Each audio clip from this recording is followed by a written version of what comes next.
1995 में नीतीश कुमार ने पहली दफा लालू यादव की सत्ता को चुनौती दी थी। तब उन्होंने सीपीआई-एमएल का साथ लिया था। उस वक्त ऐसी करारी हार मिली कि उन्हें जैसे राजनीति से ही विरक्ति हो गई थी। लगभग उसी वक्त नीतीश को बीजेपी की ओर से गठजोड़ की पेशकश की गई।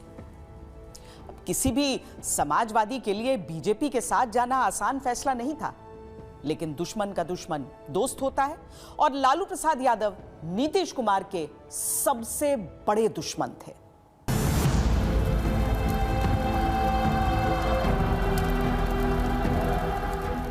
जब 2002 में गुजरात में दंगे हुए, तब नीतीश कुमार केंद्र की एनडीए सरकार में मंत्री थे। नीतीश को उस वक्त अपनी सामाजिक विचारधारा के नाते गुजरात दंगों पर कठोर सवालों का सामना करना पड़ता था। नीतीश की दलील थी कि मैं मोदी सरकार का नहीं, वाजपेयी मंत्रिमंडल का हिस्सा हूं। लेकिन जब एक दफा 2003 में उन्हें गुजरात में नरेंद्र मोदी के साथ मंच साझा करना पड़ा, तो उन्होंने तारीफों के पुल बांध दिए। बोलने की भी जगह थी, एक ही जगह ये होनी चाहिए। खैरियत से माइक काम कर रहा है, इसके लिए उसकी नरेंद्र भाई की मदद लेनी पड़ती है। वैसे मुझको पूरी उम्मीद है बहुत दिन गुजरात के दायरे में सिमट कर नरेंद्र भाई नहीं रहेंगे, देश को इनकी सेवाएं मिलेंगी। वास्तव में नीतीश मोदी के कायल नहीं थे, पर लालू को उखाड़ फेंकने की जरूरत कुछ ऐसी थी कि बीजेपी में, नरेंद्र मोदी में उस वक्त उन्हें कुछ भी बुरा नहीं दिख रहा था।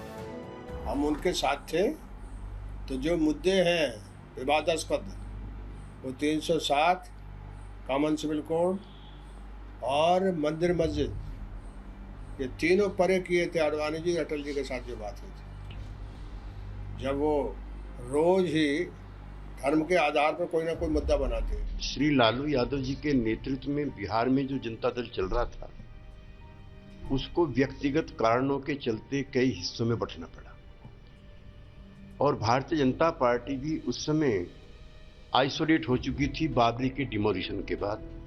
भाजपा को भी मित्रों की जरूरत थी अपनी अस्पृश्यता समाप्त करने के लिए, और जॉर्ज फर्नांडिस और नीतीश कुमार की समता पार्टी को भी आवश्यकता थी किसी पॉलिटिकल आउटफिट की।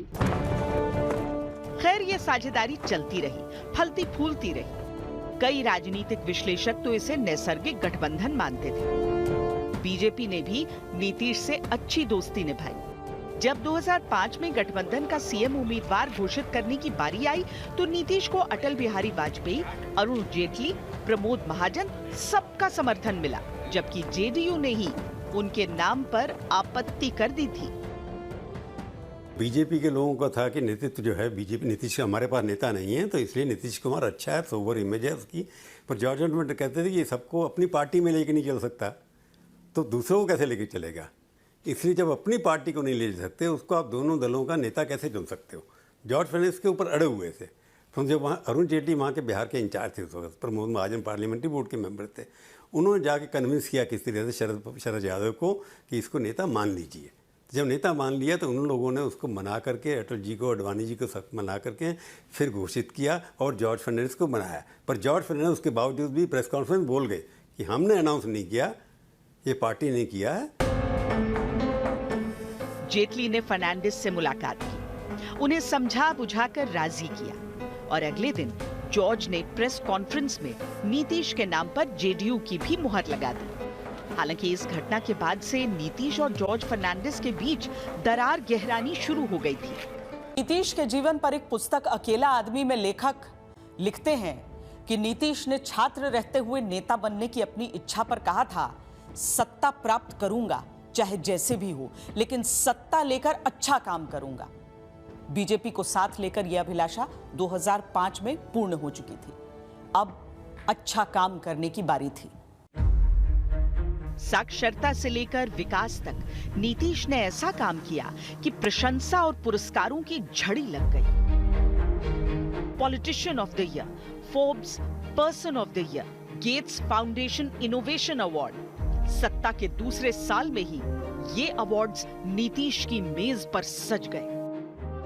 नीतीश कुमार जब शुरुआती दिनों में वर्ष 2005 में जब सरकार में आए, उसके बाद इन्होंने विकास की गति के साथ साथ प्रशासन के नटों को कसना शुरू किया। खास तौर पर फास्ट ट्रैक कोर्ट जो बनाए इन्होंने, स्पीडी ट्रायल का जो प्रोसेस शुरू किया, उससे अपराधियों पर नकेल कसने में मजबूती मिली।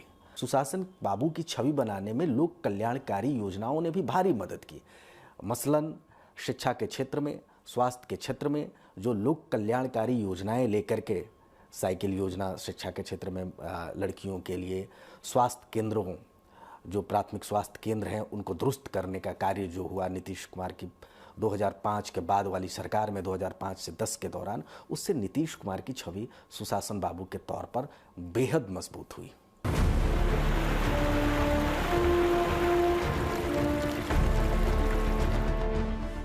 इसी बीच 2007 में बिहार में भयंकर बाढ़ आई। बागमती, बूढ़ी गंडक और कमला बलान ने अपने अपने तटबंध तोड़ दिए। एक ही रात में लगभग 2/3 उत्तरी बिहार जलमग्न हो गया। नीतीश तब मॉरिशस यात्रा पर थे और यूपीए सरकार में तत्कालीन रेल मंत्री लालू यादव ने इसका फायदा उठाने की भरपूर कोशिश की थी, लेकिन नीतीश जितनी जल्दी लौट सकते थे लौटे। राहत बचाव कार्य खुद संभाला। नीतीश जी मॉरिशस में थे, तब तक लालू जी एक कैबिनेट मिनिस्टर के नाते भारत सरकार के, उन्होंने इसका मुआयना कर लिया। बहुत सारी लापरवाहियां भी मीडिया में आई कि उसमें जो दोषी अधिकारी हैं, मुझे जहां तक याद है शायद कुछ जो संबंधित इंजीनियर थे और भी अधिकारी थे, उन पे कार्रवाई भी की गई थी। और मीडिया में ये बात बहुत ही खुल के आई कि जब आपको पता था कि बिहार बाढ़ से ग्रसित है और इतने बड़े स्तर पे लोग उससे प्रभावित हुए, विस्थापित हुए, तो मीडिया में इस बात की आलोचना हुई थी। हालांकि बात यह भी है कि उसके कुछ दिन बाद ही वो आए और उन्होंने मुआयना किया था, लेकिन चूंकि जिस समय ये घटना अचानक से बहुत ज़्यादा हो गई थी, रातों रात जब बाढ़ आ गई थी, पानी बढ़ गया था और 19 जिले प्रभावित हो गए थे, उस समय उनका मॉरिशस में होना और ऑनलाइन मुआयना करना और लालू जी का पहले से मुआयना कर लेना, इसको मीडिया ने काफ़ी तुल दी थी। 2007 के बाढ़ से निपटते हुए प्रशासन ने आपदा प्रबंधन का कम से कम एक बुनियादी ढांचा तैयार कर लिया था, लेकिन अगले साल अगस्त में जब कोसी नदी में बाढ़ आई तो कोई तैयारी काम नहीं आई। रात के अंधेरे में नदी ने विकराल रूप धारण कर लिया। जब तक राजधानी तक सूचना पहुंच पाती, जिले के जिले इसकी चपेट में आ गए। दिल्ली और पटना के बीच दोष मढ़ने की राजनीति शुरू हो गई, लेकिन नीतीश ने राहत कार्य का मोर्चा संभालने में वक्त नहीं लगाया।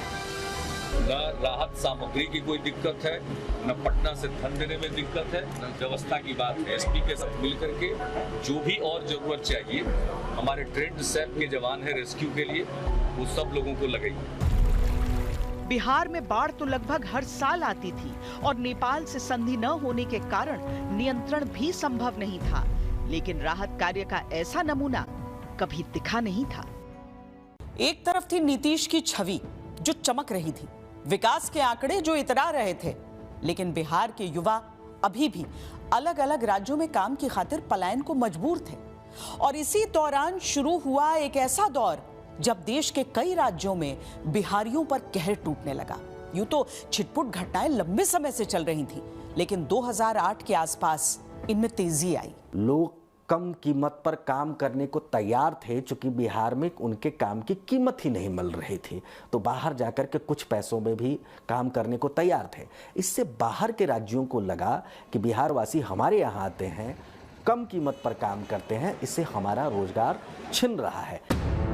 उस समय एनडीए के एक मजबूत घटक शिवसेना के सुप्रीमो बाल ठाकरे ने लेख लिखकर बिहार विरोधी भावनाओं को और भड़काया था।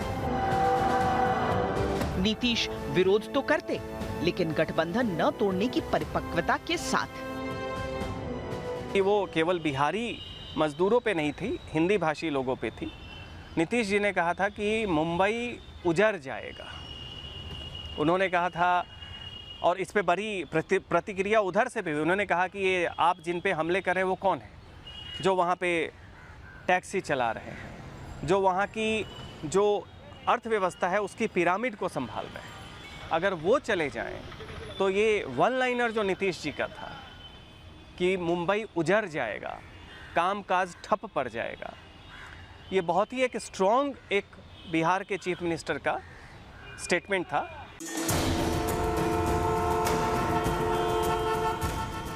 बड़ी बात यह है कि बदलते बिहार में धीमे धीमे पलायन भी घटने लगा। लेकिन अब नीतीश एक एक्सक्लूसिव वोट बैंक के समीकरण को तलाश चुके थे। कुर्मी कोयरी पहले से उनके साथ थे, बीजेपी का अगड़ा वोट बैंक भी था। साथ ही अब मुसलमानों में पिछड़े पसमानदा को वो अपने पक्ष में संवार चुके थे। ऐसे में अपनी धर्मनिरपेक्ष छवि को लेकर अब वो बहुत संवेदनशील हो गए थे। यही कारण था कि बीजेपी के साथ रहने के बावजूद वो गुजरात के तत्कालीन मुख्यमंत्री नरेंद्र मोदी से दूरी बनाए रखना चाहते थे। श्री नरेंद्र मोदी जी की जो राजनीतिक राष्ट्रीय महत्वाकांक्षाएं थी, उसी का हिस्सा था कि वो बिहार जाना चाहते थे। ठीक है, हर आदमी को अपनी छवि की चिंता होती है। अगर नीतीश कुमार जी उनकी उग्र उपस्थिति से अपने आप को परहेज बरत रहे थे, तो मैं राजनीति में इसको बुरा नहीं मानता। नरेंद्र मोदी ने गुजरात में लगातार 2 चुनाव जीते थे। गुजरात को चमकाकर उनकी लोकप्रियता आसमान छू रही थी। बीजेपी में पीएम उम्मीदवार के तौर पर उनके नाम की सुगबुगाहट थी। लेकिन मुख्यमंत्री के तौर पर अगर नरेंद्र मोदी विकास पुरुष का खिताब हासिल कर चुके थे, तो नीतीश की छवि भी सुशासन और विकास से ही जुड़ी थी। हालांकि इसके बावजूद गठबंधन की मजबूरियों में वो बंधे हुए थे। बिहार में मतदाताओं के सामने भले ही वो मोदी के साथ नहीं दिखे। 2009 में लुधियाना में हुई एनडीए की रैली में उन्होंने नरेंद्र मोदी के साथ मंच साझा किया। उस समय ये कहीं सवाल नहीं था। हाँ, उस रैली में भी था, यानी मैं कन्वीनर था एनडीए का। तो हम तो यानी हमारे विवादास्पद मुद्दे और उनके विवादास्पद मुद्दे परे किए गए थे, तब हमारा मेल था। मैं उस रैली में श्री नीतीश कुमार जी के साथ उपस्थित था। वो रैली ना भारतीय जनता पार्टी की थी, न जनता दल यू की थी। हम दोनों के संयुक्त मित्र पार्टी अकाली दल की रैली थी। उसमें नीतीश कुमार जी पहले आकर के बैठ गए थे। उसके बाद मोदी जी आए, नीतीश जी के पास गए, उसके क्लिप आपके पास मौजूद हैं, उनका हाथ उठाया और जनता के सामने खड़े हो। 2010 विधानसभा चुनावों से चंद महीने पहले 12 और 13 जून को पटना में बीजेपी की राष्ट्रीय कार्यकारिणी की बैठक होनी थी। खूब तैयारियां चल रही थी, पोस्टर बैनर लग रहे थे। बिहार के उप मुख्यमंत्री सुशील मोदी की गुजारिश पर नीतीश ने मोदी समेत बीजेपी के सभी नेताओं के लिए भोज का आयोजन किया था। सबको निमंत्रण भी भेजा जा चुका था। नीतीश उस वक्त पटना में नहीं थे। वो आने वाले विधानसभा चुनावों के लिए आयोजित विकास यात्रा पर उत्तर बिहार के दौरे पर थे। शायद इसीलिए सड़कों पर लगे पोस्टरों से अनजान थे। लेकिन 13 जून की सुबह जब उन्होंने अखबार खोला तो गुस्से से आग बबूला हो गए।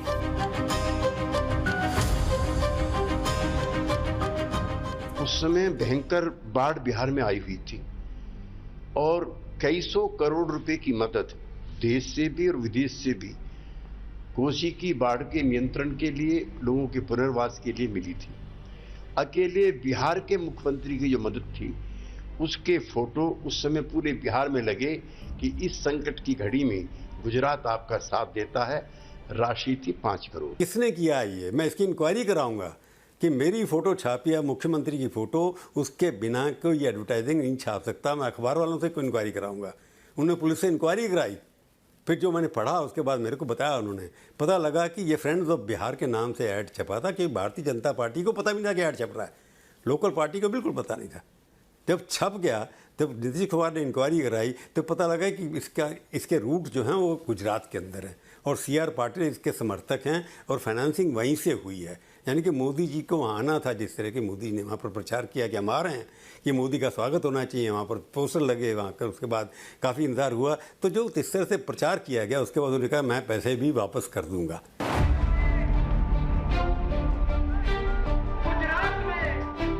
इस इश्तिहार में 2009 की लुधियाना रैली की वो तस्वीर थी जिसमें नीतीश और मोदी एक मंच पर हाथ पकड़े खड़े थे। बिहार की जनता के सामने पंजाब की भूमि की वो मित्रता जाहिर होने का ख्याल ही चुभने वाला था, लेकिन उससे बढ़कर चुभ रही थी वो बात जो इश्तिहार में लिखी थी। इसमें जिक्र था मोदी की ओर से कोसी राहत के लिए 5 करोड़ के महादान का। उस समय ये बात मन में थी कि ये प्रोजेक्शन कहीं प्रधानमंत्री के लिए किया जा रहा है। हमारा कहना था कि चुनाव के बाद होना चाहिए, चुनाव के बाद ही तय होना चाहिए कौन बनेगा। नीतीश इतना तमतमाए कि पूरी रकम लौटा दी। फिर फोन घुमाया और आदेश दिया कि जिस भोज का उन्होंने आयोजन किया था उसे रद्द किया जाए। तब सुशील मोदी ने कई कोशिशें की कि नीतीश को समझाया जाए। चुनाव सर पर थे और गठबंधन के लिहाज से संकेत सही नहीं होते, लेकिन नीतीश को तो उस संदेश पर ऐतराज था जो बीजेपी के उस इश्तिहार से बिहार की जनता के बीच पहुंच चुका था। कभी वो गुस्सा हो गए इस 5 करोड़ पे, कभी वो गुजरात राइट्स पे भी दर्ज कराने लगे। तो अब नीतीश कुमार जी की वास्तविक भावना क्या है, वो 2 कारणों से नहीं जाना जा सकता है कि वास्तविक भावना उनकी जो भी रही है वो तख्ता पलट करके और वापस भाजपा के साथ जाते रहे हैं, और दूसरी बात कि अब वो मूक और मौन हो गए। गुजरात सरकार की ओर से जो बाढ़ राहत का पैसा आया था वो लौटा दिया गया, ये खबरें हम लोग को आज मिली है। क्यों पैसा लौटाया गया है? जो भी होना था पिछले शनिवार को हो गया, अब इस शनिवार को क्यों खराब कर रहे हैं? नीतीश ने कोसी राहत का वो चेक भी लौटा दिया। 2009 के आम चुनावों में बीजेपी को केंद्र में हार के रूप में एक झटका मिल चुका था। बीजेपी के वरिष्ठ नेता नहीं चाहते थे कि इश्तिहार के नाम पर एनडीए शासित एक राज्य उनके हाथ से निकल जाए, लेकिन न तो नीतीश झुकने को तैयार थे, न ही मोदी ये मान रहे थे कि पोस्टरों में कुछ गलत था। अगले दिन रैली को संबोधित करते हुए उन्होंने गुजरात के विकास और बिहार के पिछड़ेपन पर टिप्पणी कर दी। मैं तो हैरान हूं, एक बार मैं पटना आया था, हमारी पार्टी की कार्य समिति की मीटिंग थी और यहां के मुख्यमंत्री ने हमको खाने पर बुलाया था। अब हमारी थाली उन्होंने छीन ली। भोजन पे बुला करके कभी कोई थाली छीन लेता है क्या? कोई थाली छीन लेता है क्या? उस समय भारतीय जनता पार्टी ने पूरी तरीके से संयम बरतने का काम किया था। भारतीय जनता पार्टी चाहती तो उस समय एग्रेसिव हो सकती थी, लेकिन एग्रेसिव होने के बजाय संयमित रही। हाँ, गुजरात इकाई और नरेंद्र मोदी के जो समर्थित नेता थे, समर्थक नेता थे, उन लोगों ने जरूर विरोध किया। नीतीश कुमार की चूंकि महत्वाकांक्षा सिर्फ भोज रद्द करने तक सीमित नहीं थी, वे भोज रद्द करने के बाद नीतीश कुमार चाहते थे कि भारतीय जनता पार्टी नरेंद्र मोदी को किसी भी कीमत पर प्रधानमंत्री का उम्मीदवार घोषित नहीं